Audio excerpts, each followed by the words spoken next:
It's hard to believe only 2 weeks left of Saluki Summer Access here in 2025, and we've talked to every player besides the local mayor. We get the legend from Carterville. It's none other than Caden Hawkins. Just wrapped up Monday of only one more Monday. Yeah, one more Monday. So isn't that hard to believe? Like, as you guys get here and you're like, man, we got this long summer. Right. Now it's like, boom, in a blink of an eye, you're in the final 2 weeks. You know, it's crazy. I mean, I remember getting here first week, and it's like, oh, man, we got 8 weeks, 4 in June, 4 July, and, I mean, we got 9 days left. I mean, it's crazy how fast it goes by, really, so. Our first conversation was in April, and that was kind of, hey, this was all about to come. Now, you've been here for almost 2 full months. Just as Caden Hawkins, the young man who grew up around this place so much, what has it meant for the last 2 months to know this is really your occupation now, to come here and be a Saluki basketball player? What's it mean that it's now been a reality for you, Caden? It's really it's so surreal. You know, I've been, wearing Saluki's gear since I was, real young. So just to finally, get out here and just play in this arena is really crazy. I've been around, come to games, so it's really just crazy to be out here every single day. Granted, it's 2 months, and that's not a ton of time, but that is plenty of data to look at and see what type of team SIU is starting to become. When you ask the guys around, man, who are just some grinders, who are guys that just bust their tail each and every day, you are always one of the names that come off the tip of the tongue of your teammates. What's that mean to you, to know that you've really earned that respect each and every day in the summer, knowing by the effort that you're going to showcase each and every day? That's kind of my job out here. Just come in. I'm not the most athletic dude out here. I'm not the biggest, not the fastest, but if I come in, put the work in, even if it just raises the energy in the gymnasium, in the arena, maybe another guy gets some energy, and then we just build off each other. I think like the main thing to that though, we got lots of dude with lots of energy. It's easy when we got dudes in here with energy. It's kind of hard. I mean, it's real easy to just bounce off right off of them and show your own energy. So today, again, we're catching up with you just after one day of a workout here on Monday to start off the final 2 weeks. But I don't think there was any secret last week. Caden, was a really tough week for the guys and tough week for you guys. It wasn't the week of practice that anybody wanted in terms of that intensity level, in terms of the execution level. I think everyone knew that. So how did you feel the guys responded today, especially with everyone back, with all the coaches back from recruiting? And I know it was a group workout today, 2 different groups, but how did you feel you guys addressed, especially those areas where you felt last week was not up to the standard as what you guys would like? Yeah, I think we, obviously Mondays are Mondays. So just coming in here on Mondays, I feel like we had a pretty good, my group especially, I felt like we had a good response, came in, got after it. Last week wasn't, a week where we wanted to be at. We knew where we had to be at today and the rest of this week and even our last week next week. So I think if we just continue to build off of that, we don't have slip-ups and we're just on a steady incline. So how do you help this team in your seat, your role, of when you get to this point in the summer, you could see, for the lack of a better phrase, the light at the end of the tunnel. Right. Whereas we said, there's only 2 weeks left. But there's so much that can still be done in the 2 weeks. Yep. How do you keep everybody from looking forward to it being over and realizing, hey, guys, we still have 2 really good weeks here to get a lot accomplished? Right. I think that's just holding each other accountable. I know I've heard guys we've talked about it. You can see that. You can see 2 weeks down the road, and when we get a couple days off. But just holding guys accountable, making sure that we put our 100% into these next 2 weeks, get as much done as we can in these next 2 weeks. So when you go in the locker room, get the chance to interact with the guys in the locker room, out of the locker room, what do you enjoy about them the most? Oh man, we got some good dudes. Like this group right here, it's unlike anything else. We've got, our dudes are we got really good dudes. That's all. There's nobody, not one person on the team that just comes in with a bad attitude every day. We just got really good character. We mesh together real well. So, what do you believe allows you guys to mesh so well? Man, I think it's just the fact that we all come to work. Like, we bond over that. We come in, we get to it. When we're in the gym, we're getting after it. So I think that's what it is. We've got really high character dudes. Like, that's the biggest thing. I think just, our coaching staff did a really good job of recruiting, like, the character, just like the people, like the people that you're going to be around every day. So it's really awesome. I love these dudes. Again, you're one of the guys that are new that came in, but when you think of that core of 6 guys who come back from last year that have played underneath the year under Coach Nagy, I don't want to say it's 1 or 2 guys that you've leaned on more, but how would you say collectively those guys have helped lead you being a newcomer and many of the newcoming faces of, hey, this is the expectation. Like, this is what the standard's going to be here, especially getting through the summer where it is new for you guys, not so much for those 6. Yeah, that's one of the biggest part. I know, especially like that first week, 2-3 weeks, that was big time. I mean, I would just go to Mayo and he would just talk to me. I just go to Sykes, Davion, and we would just talk just about like what the summer looks like, what the rest of the fall season looks like. It's really good having those dudes to just kind of have a shoulder to lean on when you need it. When you have questions, they got answers. So that's very important to us. And I know it's not just me; it's every one of those new guys.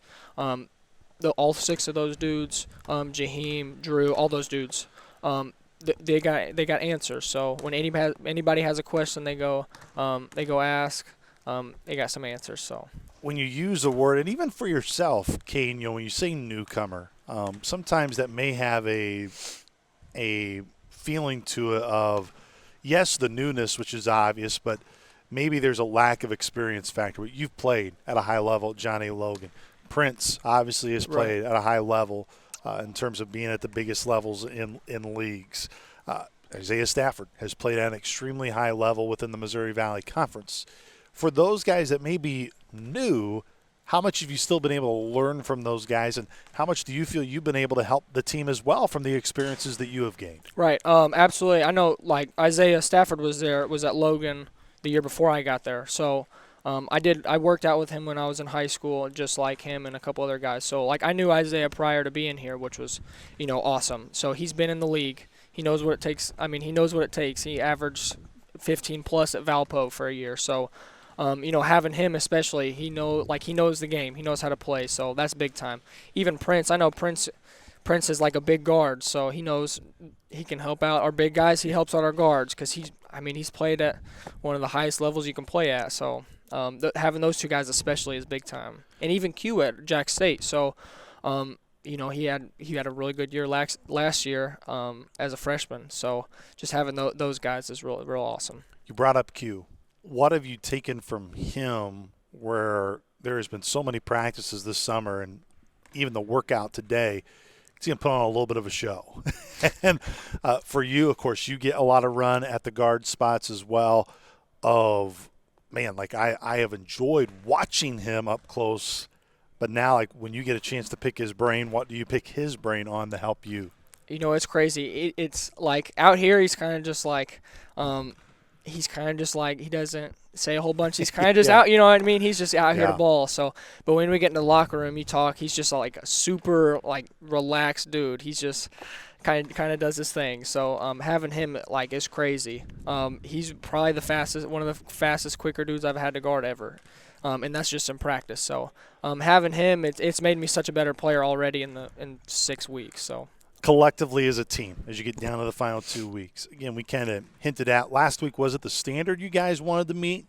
But again, that's 1 week. There's been however long it's been now. I hate to even count all the weeks up. I can't do quick math like that on top of my head. I didn't go to Carterville, that education. But just in terms of, hey, we understand there's going to be even growth needed once this summer is over and you guys get back here in the fall. But what do you look at right now and go, man, I can already see a major difference how we look today versus how you looked in early June? It's crazy. We've already gotten so much better. I think another big thing is when we get our 2 or 3 weeks off that we don't flatline really. So it's making sure, holding guys accountable, making sure dudes are getting in the gym still. Not losing our defensive principles. So just taking this 8 weeks that we got in the summer and then carrying that over into the fall is going to be big time for us. I don't think it's any secret. Coach Nagy said to you guys after the group workout today, defense is going to be the focus here, and it has been the focus this summer. For as much as you can divulge and share, what are, I hate to say challenges, but what are the biggest obstacles that you have to overcome as a player in terms of not just the system, but of learning the system, the terminology, but but also the eagerness of what do you like about this defense that Coach Hawk is preaching to you guys, that it can fit what you bring in terms of your personality traits to the team. Right. I think the biggest thing right now is just like Coach Hawk, Coach Nagy, like they're gearing us up right now. So I think it's a little easier to gear guys down a little bit. So they're wanting us like full go defensively. Like we're in the summer right now, we're picking up full court, and that's I've done that in JUCO too. So I think that's one way I can help us is just wearing the other team's point guard out, being defensively, pressuring him 94 feet up the court. Yeah. So just like Coach Hawk's done an amazing job with like our ball screens. So yeah, I mean I really like the way they're doing the defensive stuff. So you guys just as a group, again, you kind of addressed it, the importance of making sure, hey, there is still business to accomplish here the next 2 weeks for yourself. Talked a lot about your effort, the scrappiness, all the little things that you bring. Where do you go, man, Caden Hawkins, I've really improved in this area in the summer for yourself, if you can shine a light on yourself and where you've enjoyed your personal improvement? I think one of the improvements that I've made so far is just like obviously coming from a JUCO, being the Division I level, it's different. I feel like those first 2 weeks I didn't have great days. I feel like after that I've kept improving though every day. So that's the biggest thing is if I can just keep improving throughout the summer and throughout the fall, and get to where we want to be at in the fall and hopefully in March. So it's an obvious question, and we'll wrap it up on this point, Caden, is you, of course, know what this place means to the community, and it was a very similar question I asked you back in April. But now as you do get to work out in here, and occasionally you'll look up at some of those banners and go, oh, yeah, I remember those banners, or I remember my dad talking about those banners, your dad, of course, being Shane, of just how much it drives you to be like, we need to update some of those. Like we need to add to it and really get this thing rolling. Right. I think one of the biggest things is like we've had former players come in, dudes that have hung banners in here, and they come in and talk to us and just share some of the things that means, and it's time to put up a new one. So I think that's one of the biggest things. We had Kent Williams and a couple other dudes come in and talk to us. So that's the biggest thing is hearing from those guys what it's like, what the things that they've gone through, the obstacles. They'll ask us. We'll ask questions about it and just talking to them. It's really good to see like somebody who's been through it and their journey through that. So, look, your dad being a former player, it's kind of already ingrained in you. But you've talked about a lot of the former players who have come back. How important is that? And maybe it's not something that you necessarily need, but I'm sure it also helps fuel that fire of everything that your dad has taught you. But of how important is it for these guys to hear from former players and have them come back? That's one of the most important things. I've obviously heard it my entire life. I've been around it. But for some, like a bunch of these new guys, they don't know what Saluki basketball means to some people, like people down here. So it's a big deal. So I think those new guys hearing that, what it means. We have alumni come in all the time and watch practices, and it's like we have the same people every day. We got new people once a week, So just I think it's a big thing when people come in. It just shows how what Saluki basketball means to people. And I'll be honest with you, I was really looking forward to the calendar starting to turn and being out at Saluki Stadium for football fall camp, and then you told me you're going to Panama City Beach. Yeah. Man, you just got to rub it into those, Coach Hill and the football team, I'm going to be great to be with them, but it's like Caden Hawkins, slight flex, going to Panama City here at the end of the 2 weeks. Get a little vacation. Get a little vacation. A couple days, get a couple days. Vacation. Get a couple days off, which will be nice. Yes, get a couple days off, and then you'll be right back we'll at be it. Right back to it, yeah. It'll be full go. Caden, it's been so great to have you a part of the program. It's been awesome to get to know you this summer. We're glad we saved you for the last player towards the end here of the summer. We appreciate the time, and let's accomplish here. Let's close out the final 2 weeks strong. All right, yes, sir. I appreciate it. Once again, it was Caden Hawkins, Carterville's own. We will continue. Still got some interviews to come your way here in the summer access period of 2025.